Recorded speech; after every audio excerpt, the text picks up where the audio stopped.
Hello, everybody. Joe the Lawyer here, and welcome to another edition of Catalog Man Cave. Today we are going through my How to Be an Awesome GM series, and you watched my other videos. You saw a few chapters already, getting some good views, getting some good traction. But please do like and subscribe if you like this, especially. I think you will, because I was writing this up. I was kind of on a tear because we were doing the types of players you could play with as a GM or have playing your game, and I did the good ones the other day. That was just cool, the ones you would expect and this and that. But then I got to the bad ones. That's what today's video is going to all be about. And I was kind of like, Jesus, just like twice as many bad ones. What the hell is wrong with our hobby when there's twice as many bad types of players as good players? But I don't know. Without any further ado, here we go. And this is in no certain order, guys. And this is just I'm just throwing them out there, except for the last two. The last two are the ones that piss me off the most. So, all right. So the first of the worst are the metagamers. These people constantly use out-of-game info that their characters wouldn't know to their character's advantage. They hear something from somebody else's role-playing session when they weren't even involved in that, and they act on it. They aren't in the fight, and the rest of the group is in, and they start yelling out tactics. Or reminder about this. Hey, don't forget you have that thing. Shit like that. Anything outside of what the character knows can and will be used by them shamelessly. These people are freaking pathetic. When called on it, they always try to justify it somehow. Oh, my guy would have known that. It's just common sense, common knowledge, some other BS. It's extremely annoying to GM these people. You eventually just end up saying, shut the fuck up, you weren't there. Shut up, shut up, shut up. I can't tell you how many times I've said that. Get rid of these types of people as soon as you possibly can. All right? Next, whiny bitches. The whiny bitches category is these people are special little snowflakes who don't like it when things don't go their way. They are products of helicopter parenting, trophies for showing up, and never getting punched in the mouth when they talk shit because they only ever talk shit online. They constantly complain and try to argue about why your ruling on a matter was wrong. They ask you to retcon stuff after the fact based on something they forgot, but if they remembered it, they wouldn't have done that. So, you need to retcon it because it's only fair. Fair is a real special word for these people. They use it constantly. They have no inkling of the universal fact, known to every generation older than millennials, that life is just not fair, so shut the hell up and deal with it. They'll take up a ton of game time complaining that you're just out to get them. No matter what they do, the same result seems to happen, and that their brilliant plan would have worked perfectly but for your evil tyranny of game mastering. In texts and emails after the game, if you don't give in to them, you'll end up being called a fascist and a Nazi before they quit in a huff or they just don't show up to the next game. If you grew up as a Gen Xer, you're older, your natural inclination is to beat the crap out of these people, and you'd be morally justified in doing so. The problem is that these whiny little bitches, they call the cops and then sue you for money. Or rather, their mommies and daddies will sue you because they're usually too traumatized to do it on their own. Just refrain from kicking their asses, just kick them out of the game, all right? Next. Selfish bastards. These people are only out for themselves as a player, and so are their PCs. They have no idea how a group should work together and achieve a goal. Rather, they just use the group to achieve their own goals. This often comes from some kind of an arrogance that they're better than every other player, and that PC is just there to help the other PCs achieve what they would never be able to achieve without their brilliance at a table. So, fuck them. This comes out in the game when sometimes you'll see that they want all the loot or the choice magic items and they try to justify it. Well, I need more money than you because that costs me money to scribe spells. It doesn't cost you money to, sharpen your sword between battles. Or I should get that magic item because I can use it best for the benefit of the group, better than anybody else. Well, no, they're going to just use it for their own damn benefit anyway. They're going to use it as a get out of jail free or save their butts when everything goes wrong. These assholes, they even go so far as to steal from other PCs in the party if they can get away with it. They're usually on, I think, the sociopathic spectrum. So they're just never going to get it, like Tony Soprano. They're just never going to get it. They should just go play solo RPGs, honestly. Thinking about it, though, I wonder if anyone ever did a study on how many solo RPG players are just sociopaths as opposed to the others who are just people with no friends and have no social skills. I don't know. Or maybe they're stationed in Antarctica and they have nobody else there with them to play. Who the hell knows? I still don't get solo gaming. But anyway, next, scene stealers. These people cannot stand it when another PC is in the spotlight, whether they're role playing or combat or anything. If someone's having a Pacino level Oscar performance with an NPC, they'll break the scene by cracking a joke or asking a question that's not related to a freaking thing. They never shut up. They're like the mother-in-laws of RPGs. If someone is kicking the end boss's ass in combat, and obviously they don't need any help, they're going to get the victory, these people will try to get the killing blow in so the other guy can't brag about it. They may even go so far as to do dumbass shit in combat to mess it up so it doesn't go well for the other player. These people just suck. They ruin immersion constantly. They wreck everybody's fun. They're narcissists to the extreme, and they have no place at anybody's gaming table. They often end up being GMs, I've noticed, just so they can railroad players through their own failed novel turned adventure, where every cool NPC is just a stand-in for themselves. All right. Next, the cave trolls. These people lack any social skills and or any sense of good personal hygiene. For whatever reason, this game attracts more than its fair share of these types of people. I don't know why. But gamer funk is a real freaking thing. They don't realize that they need to apply the soap liberally between the fat rolls, if they realize they need to shower at all. They often get so engrossed in fantasy that they lose all sense of reality, and they subconsciously or whatever take on the attributes of the most annoying and or archetypical PCs, and they start to act like them.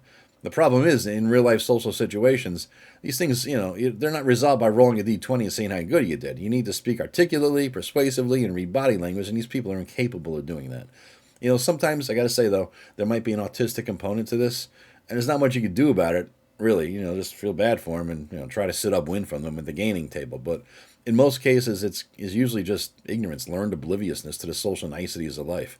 The best thing you could do after kicking them out of the game and disinfecting the room is to give them a bar of soap and a copy of Dale Carnegie's book, How to Win Friends and Influence People, and hope they get the freaking hint.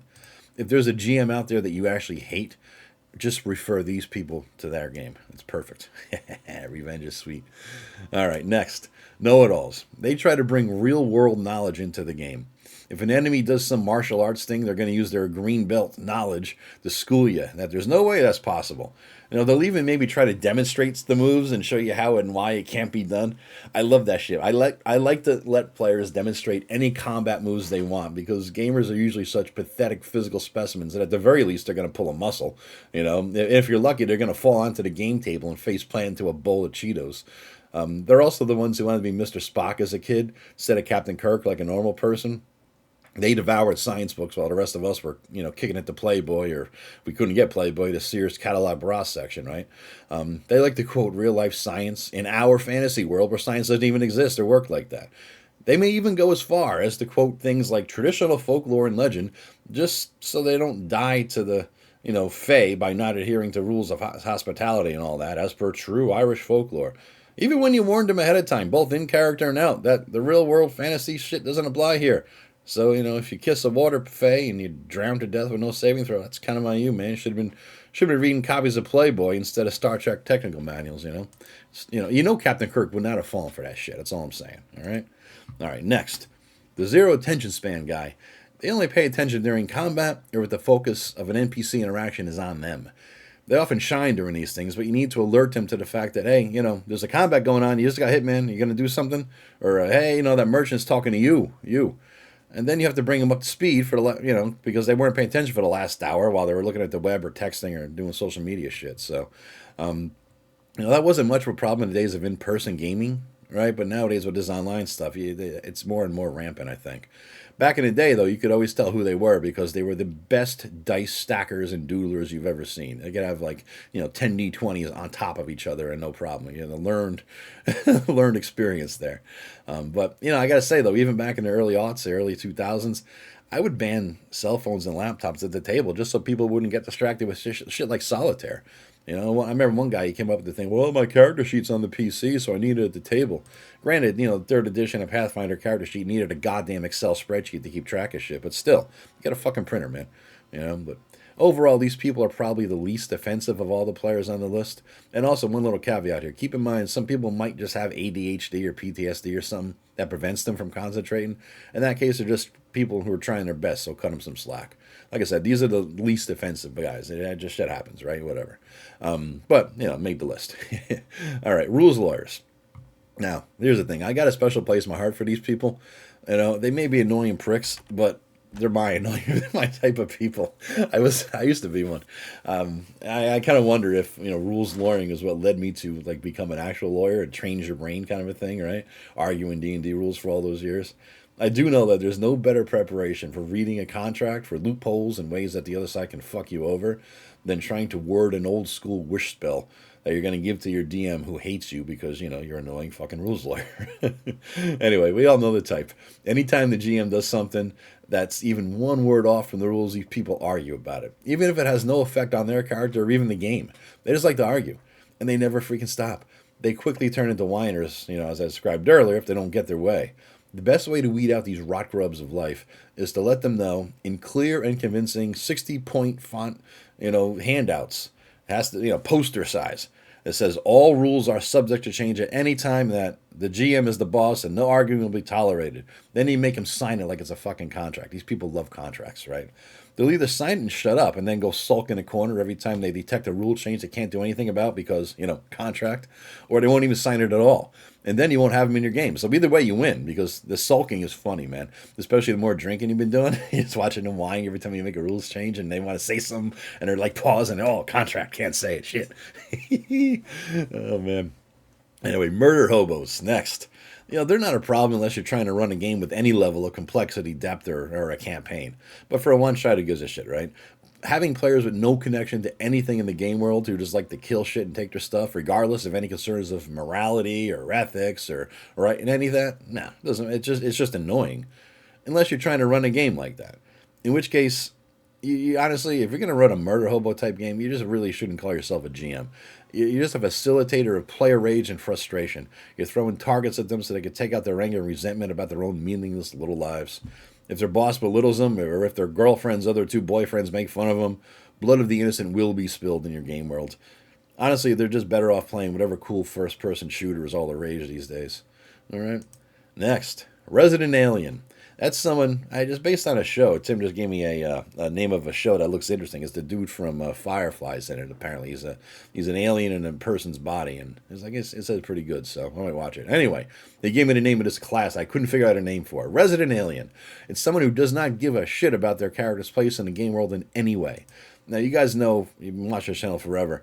If you know what I'm going to tell you right now, I am not a fan of backstories at all. You're going to give me a sentence. I'm basically, you're a farm boy trying to make it big in the world, but these people take it to the extreme. They don't know their own character's fucking name. They don't know any NPC interactions they've ever had. They never take notes, and if they do jot something down, they lose it by the next game. What happened last session is always a fucking mystery, no matter if it happened like 3 days ago. Even if someone recaps it, they're like, "Oh, my character did that? Really? Oh, shit, I must have been drunk, huh? I don't remember that." Trying to set up meaningful plot hooks for them or to help them with their character's development in any way is useless. They often overlap with zero attention span guys, and these types are harmless in the game as long as you never have anything in it that's special to their PC at all that moves it along. They're kind of like high-level hirelings for the group. For the players who are paying attention. That's all they really are, these guys. They're just hirelings. They're just there. They're just kind of there. Jeez. Sad, huh? All right, so then there's the wing it guy. No, not the wings guy. We like the wings guy. The guy who brings the wings is the cool guy. I'm talking about the wing it guy. These are players who, we don't need no stinking rules. They've been playing RPGs since Gary was in diapers, and they could figure it all out as they go. House rules, schmouse rules. I don't even know the damn book your pathetic house rules are based on. They're quoting the 1974 version of the sleep spell and are shocked. Shocked, I say, that it works differently 50 years later.